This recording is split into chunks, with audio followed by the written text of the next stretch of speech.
Hello, I'm your host, Peter Komendowski, and welcome to Surviving Bad, where we explore stories of survival, hope, and inspiration. Today we discuss Laura Stack's new book, The Impact of THC on Children, A Parent's Worst Nightmare, where 25 parents of children with cannabis-induced psychosis share stories of their children's THC use, addiction, mental illness, psychosis, and sometimes suicide. Laura is founder of Johnny's Ambassadors Youth THC Prevention. Let's meet Laura and hear your story. Laura, welcome back to the show. Excited about your new book, and tell our audience a little bit about yourself. Thank you, Peter. I'm delighted to be here again and chatting with you about our new book. I founded Johnny's Ambassadors 4 years ago now, after our son, Johnny, sadly died by suicide at the age of 19 after he became psychotic from dabbing and vaping very high potency THC products in Colorado, where we live. Sadly, as you know, Colorado was the first state to legalize recreational marijuana. And Johnny was 14 years old, unfortunately, growing up right when that happened. And he used marijuana for the first time in 9th grade at a party. I know because he told us when he came home and he said there was marijuana at the party and all the boys wanted to try to get high. And they handed it to him and he didn't know what to do or say. And so he did it. And after that, it was a 5-year struggle trying to help him with his addiction and subsequent psychosis and finally suicide. So now Johnny's Ambassadors has formed now for 4 years. And unfortunately, we have nearly 1,500 parents currently in our Parents of Children with Cannabis-Induced Psychosis support group with ill children across the United States. So this new book, The Impact of THC on Our Children, is their stories. So our first book, The Dangerous Truth About Today's Marijuana, was my son's life and death story. And this book now, just to make sure people understand, hey, this isn't just Johnny. This doesn't happen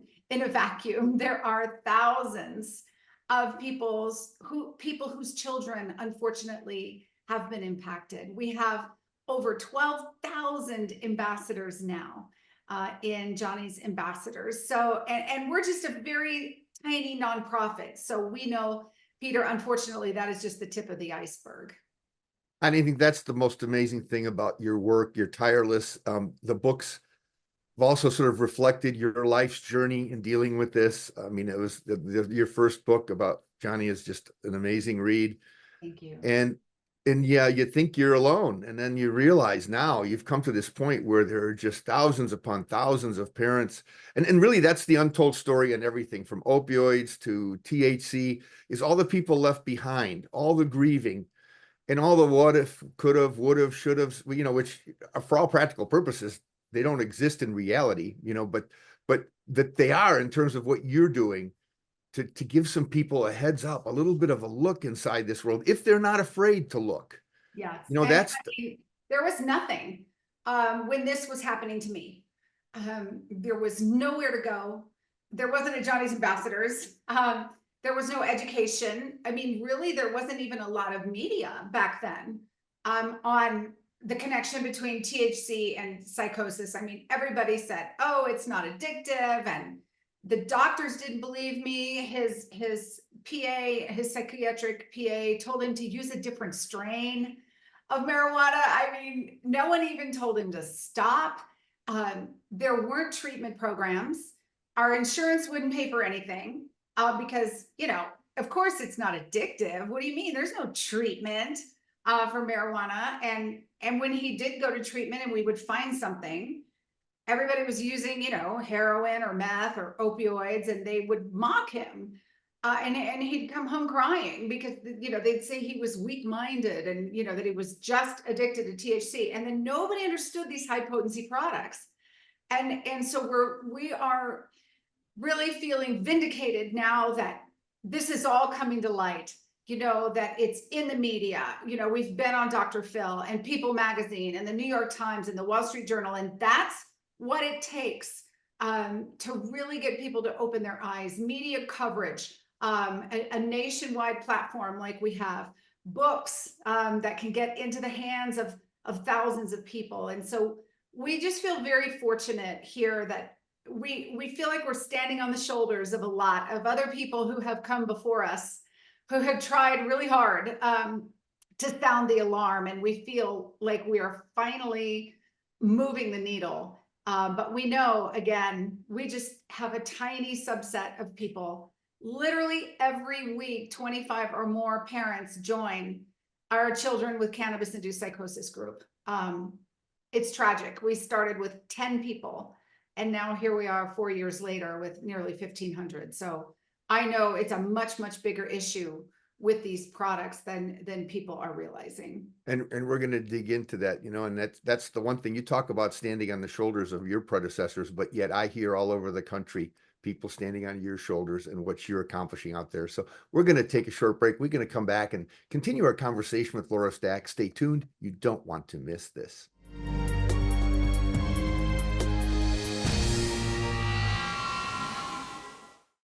Malware and bots and worms, oh my. The wild, wild web can be a scary and complex place. And as our digital world expands, so too are the threats. Watch out! Trojan horse. That's why at MediaCom, we take security very seriously and monitor our networks around the clock to stop threats before they can affect you. Not today, Rootkit. Not all internet is created equal. We build ours to keep you connected and protected. Watching MC22 is now easier than ever before. All MediaCom customers can watch local programming online anytime. Go to mc22.net, click Watch MC22, and log in with your MediaCom account. Not a MediaCom cable subscriber? MediaCom internet or phone subscribers can watch too. Your local programming leader, MC22, online at mc22.net/watch.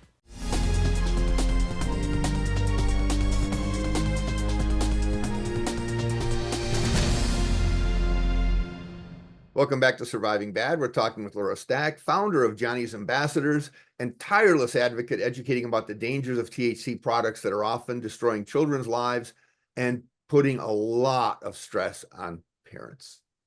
Laura, you've gone through this process. What was sort of like the emotional movement over the few years between your books? What got you to the point that it said, aha, I want to do this book now?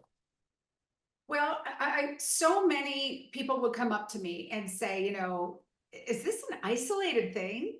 Is this just Johnny? And I felt like though my work revolved around Johnny, I didn't want it to just be Johnny. Johnny's ambassadors really are all people. I want to use Johnny as kind of a generic term, for all of the Johnnies out there, and it's kind of funny that his name was Johnny because teachers used to say that in school, little Johnny fell down. And so I wanted to give a face and a voice to all of the other parents who were experiencing this, because even though Johnny is the face of the nonprofit, the mission behind it is to educate people about the harms of THC to other teens, to parents, to communities. And so I knew that we needed other people to share their stories too, so that people can understand what an ambassador means, to promote a message, to be out into the community, to help us spread the word. It can't just be me. We need ambassadors out there helping. And so this is a way that we can get our book in front of legislators, teachers, schools, churches, law enforcement. So now we have 25 other people that are this little army that we have out there. And so it's a way that others could engage and get involved. The book is very inexpensive. I kept it as low as possible. It's under $10 per copy on Amazon, and all proceeds, of course, go to Johnny's Ambassadors if there's any money that is made as royalties. But that way these parents can also buy multiple copies and help us get the word out and get it to media, get it to people who are really going to help us sound the alarm. So this is kind of a clarion call, I think, for parents across America to be willing, to be brave, to share their stories. Sadly, some of them do not end well. In the book, it's not that they all are recovered, and have, some of them are recovered. They did recover from their cannabis-induced psychosis, but many of them have permanent schizophrenia and they are on medications. And sadly, many of the stories in the book ended with suicide, as Johnny did. Yeah, and I know that your approach was to let everyone be anonymous, which Yes. allowed them to tell the absolute truth without fear, at least to eliminate some of that. You know, people are mean, unfortunately, especially in people who believe that they should be able to use it and do what they want. It's like, well, you know, if you're an adult and you choose to use it, that's your choice. And these are all young people. These are all people who are accessing it underage and shouldn't be using it. And, you know, just as teens have always been able to get cigarettes and alcohol, it's real easy for them to get marijuana. And we need to get the word out there that it's not harmless. It's not benign. These products are not natural. And these parents need to be anonymous so that they feel that their child's privacy is protected, and that they are protected so that they're not ostracized. They, of course, can choose to give the book to whomever they want, and they are actively involved in its distribution. But in the case of young people who are recovering, we don't want their story to be public. What if 2 years from now, one of them is trying to get a job? Right. And there's a book out there that says, you know, that they were in psychosis. And so we do have to really protect their privacy. And that's why all the stories are anonymous, but they are very much engaged. Well, you are a beloved leader of this movement. Would you have maybe a few excerpts from some of the stories, a few quotes that you might share with us to close out the segment and give people sort of a taste of how the book reads? Yes, we are busily posting all of these on our social media.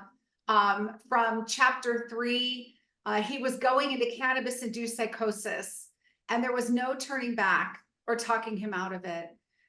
Chapter 4, I was hoping it was mushrooms or LSD and it would wear off by the morning, but it was only marijuana and it never wore off.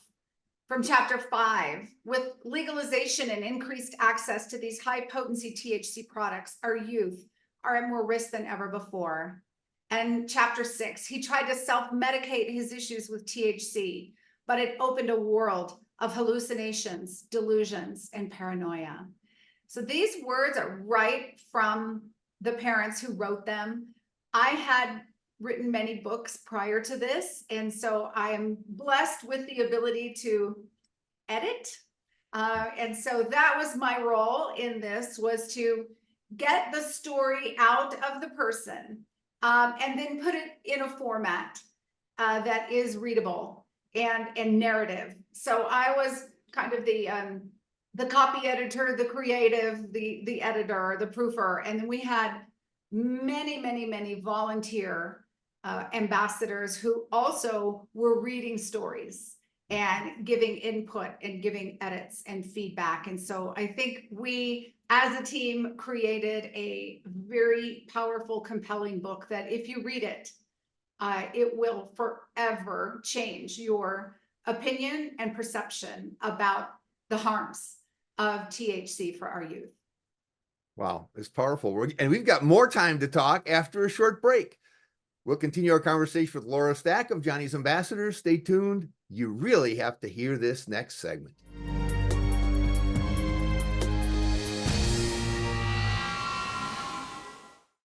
Dad, I'm not glitching. I told you with our new Extreme Internet, it will be smooth streaming. That's unbelievable. Well, you better believe it, Missy. I already finished streaming the whole second season of my show. So start the third. What the fast? That's really not frustrating. I'll take that as a compliment. You should. I'm gonna get some ice cream. Do you want some? With the drama-free reliability of Extreme Internet, you'll have to create your own. Get super fast internet with whole home Wi-Fi for as low as $24.99 a month for a year. You told me not to talk to strangers. You told me not to cross the street without looking both ways. You told me not to touch the stove. You told me not to do drugs. You told me not to drink and drive. You gave me so many messages about how to stay safe. Why didn't you keep me safe by properly storing your gun?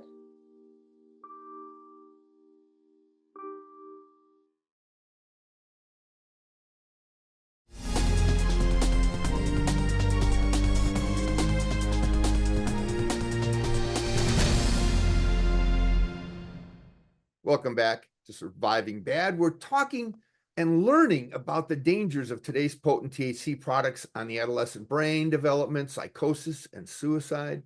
And Laura's new book, where 25 parents share real-life stories of their children's dangerous encounters with cannabis and THC, is, gosh, she priced it right. You really need to get the book if you have any thoughts about this issue, because it's real. It's real, and as Laura's going to tell us, there is a problem that's getting bigger and bigger, not smaller and smaller, and more people are going to get swept up in it if they're not well informed. Talk to us, Laura. Well, I mean, a common theme I see running through all the stories in all of the parents is that these are parents who were all, I mean, they're all good parents. It wasn't anything wrong with their parenting, and it wasn't anything wrong with the child. These were all normal, loved school, busy, athletic in many cases, smart. I mean, just great kids. And these are all really good kids who made bad choices. And that's like with any teen. I mean, even when I was growing up, I mean, we were able to get a hold of alcohol. We were able to get a hold of cigarettes, and I was able to get a hold of marijuana. I was 17 years old. This was Jim's basement weed, my buddy, who's growing it illegal in his basement. I mean, at 17, I was using it. And when Johnny told me he was using it, I thought he was using the same stuff that I used when I was a girl, right? I had no idea that the weed I used, 2%, 3% THC in the flower was any different than what he was using. I didn't even know there were vapes. I didn't know about dabs. I didn't know about gummies. And all of these parents, when they first heard for the first time that their child was using, it was like me. I didn't have alarm bells go off. I didn't feel this sense of, oh my gosh, there wasn't urgency. My reaction was kind of like, oh, it's just weed. Like, I mean, I didn't say that to Johnny. I mean, I told him, don't ever do that again, as any parent would. I told him it would hurt his brain and that he shouldn't use it. I mean, thinking back when I was in high school about the picnic table of kind of the stupefied marijuana users back then. But I didn't have this red, light go off in my head. And I think that's a real common theme in a lot of the parents that I meet today when we're on the road talking with teens and doing our school assemblies. When we do parent coffees or parent lunches, the parents don't have this awareness of just how different and dangerous these products are. And because they don't understand it, they don't necessarily tell their kids, you need to stop, and this is a non-negotiable, no way. And so there's a lot of, I think, just naivety still out there today with parents, and that translates to their teens because they don't set the boundaries. They don't reinforce, no way, not in my house, you are not going to do this. And we know that when parents disapprove, use is less. And so in defense of parents, parents on board. In defense of parents, the parents of teens today, it used to be that from generation to generation, a parent understood the risks the child was going to face because they were similar, if not the same, as what the parents went through. That is no longer true today. So our children are growing up in a foreign land of risks and threats and predators that even the parent in their best interest doesn't know about. No. They don't learn about this. And this is an opportunity, things like your book, to turn people to stories that show them the consequences of not taking an extra step as a parent to learn about this before it impacts you in a bad way. That's right. What I find so impressive. Absolutely. And, Johnny was not a perfect child. None of them are. But he was a victim. I mean, he should never have had access to this in the first place. He was a good kid, but he made some really bad choices. And as parents, we don't know the things that they're being exposed to because we don't understand it ourselves. And I highly recommend anybody listening to this over the age of 21, take a trip to your local dispensary. We don't spend enough time doing what you're referring to, educating ourselves, right? Understanding the products that are out there in the schools. How can you know what your kids are being exposed to if you don't even understand it? When we take teens into, or parents into dispensaries and show them the teens' products that are circulating in the schools, I mean, they're on the ground. They just, what is this stuff? And if you've never seen butane hash oil or shatter or wax or lotions or suppositories, I mean, any orifice you can think of to get THC in there, they've invented a product for that. And so if we're not even aware of what's out there, how can we educate our children? That is an absolute great point. Now we're going to take a short break and we'll ask Laura to share some final comments, insights, and inspiration. Stay tuned. You don't want to miss this.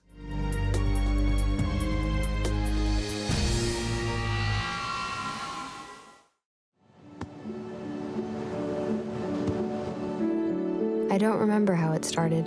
Go to that. Our back and forth. It always came back. Dad! You probably don't remember what you told me. That was perfect. But I heard every word.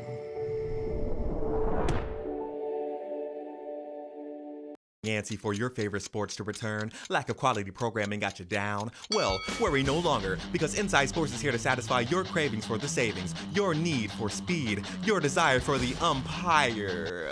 You get the message, right? Tune in to Inside Sports to get a deeper look at athletes on and off the mat, the track, and even the Wi-Fi? Yup, if there's action, you can bet we've got you covered on Inside Sports, only on MC22. Stream online on MC22.net and on our channel Monday and Fridays.